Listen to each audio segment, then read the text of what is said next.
others, but I got to tell this story. I'll tell it now just briefly. I'm going to my grandmother's. I've picked up some food. My wife and children are meeting us over there. You know, she's close to 90 years old. And I get off on the highway during rush hour, still rush hour, at like 6:37 at night. And I got the food I just picked up. And I realized they've changed the highways around. And I'm like, oh, look, right there. There's the, you know, the dirt where everybody just drives right over, back over to the other side. And the cop instantly, I pull over, I'm about to cut out in traffic, you know, once there's an opening, pulls up, runs up, and starts yelling, "What are you doing on my medium?" And he said it, I mean, it was literally like I was having flashbacks to watching Westerns or something. "What are you doing, boy? You're in my town." And I was looking at him just because he said my medium. And I said, "I'm going to my grandmother's." And I said, "I'm going to go pick her up a prescription, and I'm going to bring her this food." And he goes, "Oh, Alex, hey, well, it's probably dangerous for you to go back over there, go back over this way." And so he nicely let me go and didn't give me a ticket. But the point is, then I'm talking to one of the crew members who's driving back from visiting family a while back at 2 o'clock in the morning. And he pulls over. What are you supposed to do when you're driving through the middle of the country? Goes over, pees behind a bush. Cop pulls him over after he's already left and says, "What are you doing peeing in my road?" Well, I mean, you know, this is what I'm talking about. Foreign banks can rob and rape and take everything and engage in whatever crimes they want. Somebody's calling me over and over and over again. Oh, it's my wife calling. Hold on a second. Hello, I'm on the air. Hey, honey. Okay, well, listen. I'll call you back. I'm on the radio right now, okay? Anyways, that's one of my daughters calling me. But the point is, the police officer wasn't a mean person. Even if he gave me a ticket or whatever, I wouldn't have said he was mean. It just shows the attitude that it's their road, their country, their world, and we're peons. And I get the point of, you know, driving over one of those side roads that everybody uses.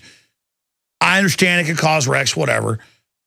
The point is that the police drive however they want everywhere. In fact, recklessly quite a bit.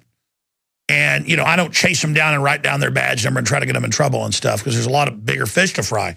And I wasn't even going to tell that story till one of the crew just told me, "What are you doing peeing in my road?" was the response. And, I mean, I don't even know what I'm supposed to say here. It's so crazy that you pull off in the countryside when there's not a gas station, but every 20, 30 miles, 40 miles, 50 miles. He was telling me where he was driving from. And even if you do, if it's 2 in the morning, they're closed. Their bathrooms are closed. Where are you supposed to urinate? I mean, it's just like we're total slaves. We're white glove inspected.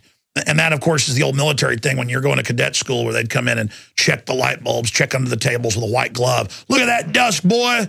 You're going to be, you know, running 5 miles and doing 500 push-ups and cleaning the mess hall and scrubbing the toilets. What's your problem?" And you're treated like this, and then everyone kisses the rump of government. And the reason they want this attitude out there, like we're the citizens at the drill instructor, you know, first day at the academy, is because this is how the culture is shifting. And let me tell you, the Austin police, compared to New York or something, are very professional and very nice. But it's like, "What are you doing in my median? What are you doing in my..." "Oh, hi, Alex. Oh, well, you..." And it was, it was ridiculous. But, I mean, because the guy's saying, "What are you doing?" It was like a drill sergeant. "What are you doing in my medium? What are you doing?" And I was actually just sitting there rolling the window, just like, what? It was actually pretty entertaining because I was just like, this country, what am I doing? In fact, I would rather be yelled at and get a ticket, but I guess that's what happened. But, I mean, come on. Okay, after you've arrested all the bankers and the child molesters and people, if you want to yell at me and give me a ticket for driving off the medium, then go ahead, okay? But until then, leave us alone. Come on. This is Alex Jones. It is hour number 2, ladies and gentlemen, and let's go straight into your phone calls. Then I'm going to get into a new vicious attack on the Second Amendment. Who needs laws anymore? We're going to get into how they are going after the Second Amendment coming up at the start of the next segment and tied into the latest on Fast and Furious. Also, we're going to get into some of the numbers on Obamacare. More debt, more implosion, more taxes paid directly to insurance companies enforced by the IRS. By the way, the IRS lets the Southern Poverty Law Center, ADL, all these organizations that demonize good Americans and mix them in with unsavory people, guilt by association. Media Matters, publicly run by the White House, publicly in meetings every week with them, demonizing alternative media and libertarians and conservatives. They all get to be tax exempt. I'm not tax exempt. You're not tax exempt. But the IRS is now going after libertarian and conservative tax exempt political groups. And Republicans never do stuff like this when they're president. You can say what you want about them, but they just let all the little globalist organizations run around. You know why? Because at the top, they're with them as well. Just like Roberts voted for health care. That's exactly what's going on here. Scam care, IRS care. There's no end to this. There's no end to this. We're going to be going over all that. Right now, let's go to Daniel in Queensland, Australia. What are you calling in about today, and what time is it over there in the land down under? Hey, buddy. How you going? It's around 8 o'clock. 8 o'clock in the morning? Good morning. All right. Yeah, mate. Yep. Yeah, good morning, and you're a legend, mate. I love you. Listen to you over here, and I'm spreading the word over here big time, so keep up the good work. We get a lot of traffic and a lot of calls and letters and everything from Australia. That's probably one of the biggest listening audiences we have outside of the United States. Great people over there being overrun by tyranny. In fact, I've been wanting to ask Aussies. Well, first, you talk about what you called in about, but then I want to talk about it's on the news over there. If you criticize carbon taxes that went in last week, you get arrested or a 1.1 million Aussie fine. So I want to get your take on, or better not, you might get arrested. Ooh, freedom. But what'd you call in about, sir? Yeah, carbon tax was one of the issues that I actually rang in about. I'm looking at news.com.au article this morning saying life goes on after carbon tax, Gillard. And she's going, day one, the carbon tax in the sky hasn't fallen yet. Well, yeah, obviously, it's only day one. $23 per ton of carbon emissions. Carbon makes up 90% of the planet or something like that. So, and it allows them to tax. Well, I mean, notice it doesn't fully implement until next year anyways. So you're not allowed to criticize it, though you're breaking the law right now. But you tell us about the sniveler. Give us the headline. We'll put it on screen telling you that the sky didn't fall. Yeah. Well, it goes on further to say that 294 electrical generators and other companies have been affected by this. So I've been saying to people, that's your electricity, which stores your food, any of your products that get put onto your food, like fertilizer and things that produce carbon, everything is going to go up in price. And people don't realize Wait a minute. The head carbon cop, as he calls himself, was quoted in all the big newspapers saying, we've got spies on the street and in cafes, and if they hear you say prices are going up, you're not doing what this little petty Stalin tells you to do? You mean you're daring to have free speech that your ancestors always had? You mean you don't want to live in North Korea? Absolutely. Oh. What else I think strange is they say that it's a carbon tax shifting to an emissions trading scheme in 2015. So what's the point of that?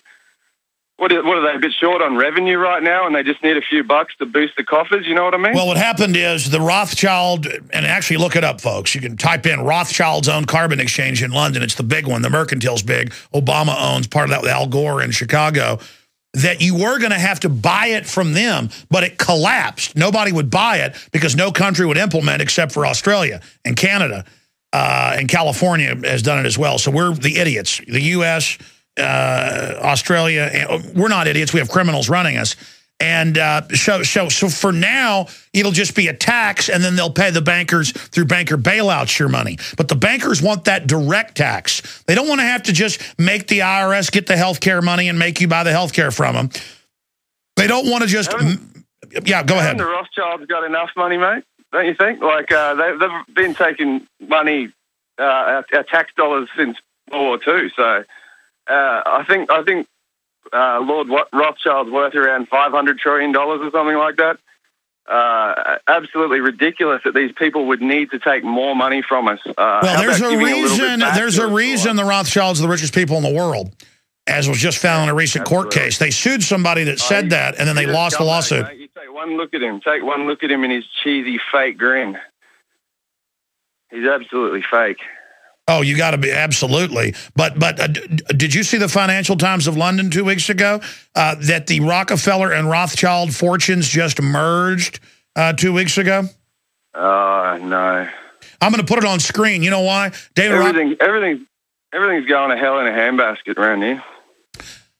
Here's the headline. Rockefellers and Rothschilds unite. You know why? The Rockefellers have always been a Rothschild front, and David isn't doing too well. He wasn't at Bilderberg this year. He's like 96. And so the Rothschilds have had all the Russian oligarchs they controlled hand the wealth over to them and admit they were front men. The Rockefellers are having to admit they're front men. The Rothschilds are like, okay, we rule it all. How do you like it? Look at these guys, Alex. These guys are ancient. They're at death's door. What do they care? They've got their millions. They've got everything they want. Why do they even care about what's going to happen after they die? Why? Because they hate you, and it's all about control. Let me ask you this. Are other Australians... I think it's coming up. I think they're really working towards World War III here, mate. Seriously, they are. Honestly, I think they want to do a cull. I think they're looking around and they're going, there's too many of these peasant animals running around and we need to do a cull. And it's what we do over here when kangaroos get out of control. The farmers go out and they do a cull and they shoot. Well, that's actually what Prince Philip wrote twice in a book, If I Was an Animal. He wrote the foreword to, and in Reuters interview, he said we want to cull 80% of the useless eaters, which is a Hitler term. But let me ask this question in the time we've got left. Are other Aussies daring when the government points their finger at you and says you have no free speech, when you pay more for everything, you shut up or we'll arrest you, you sit here and let us take everything, you got scum? When they sit there and tell you that, are others daring to talk back to their new political commissar masters? I've gone up and talked to members of parliament when I've seen them out, before elections and things, doing their little get around and things like that, and talk to them about it. And they'll put down people like Moncton but you're entitled to your free speech. You're still entitled to bag it out and say what you like to say about it. I think it's more if you own a business. But see, that's the spin. No. But see, a business has free speech. Exactly. They're saying a business can't say, sorry, the mutton went up because the carbon tax on sheep flatulence. But, I mean, that's why it's happening. So it's them today, it's you tomorrow. Yeah. No, it's absolutely disgusting, mate. I've gone and talked to them, and they basically laugh it off. They laugh off everything. They call people like Lord Moncton a crackpot. It's funny. I go up and I talk to my local people around here, and I say to them, "Have you heard of Alex Jones?" And I give them stickers and things like that, and say, go check this guy out. See what he has to say. And they always say, "Oh no, I've never heard of you," but I guarantee they have. You know what I mean? Well, listen. Here's the deal. They're calling us kooks and all this.